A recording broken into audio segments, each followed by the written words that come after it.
সব কেনাকাটাই শেষ হয়ে গেছে, কিন্তু যেটা বাকি রয়ে গেছে সেটা হলো দশকর্মার এই জিনিসগুলো।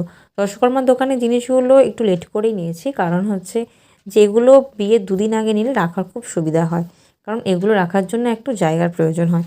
আর যেহেতু কাছাকাছি দোকান আছে এই জন্য কোনো অসুবিধাই নেই। বিয়ের দুদিন আগে আমি চলে গেছিলাম মুকুট আর টোপর আনতে।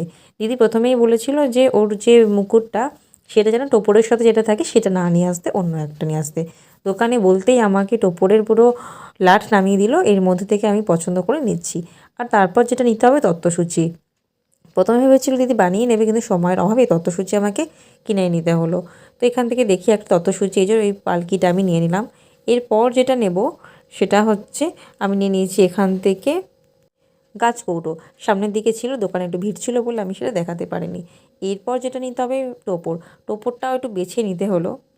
আজকের এই মিনি ব্লগটা এখানে শেষ করছি, দেখা হবে খুব তাড়াতাড়ি নতুন একটা ব্লগ নিয়ে।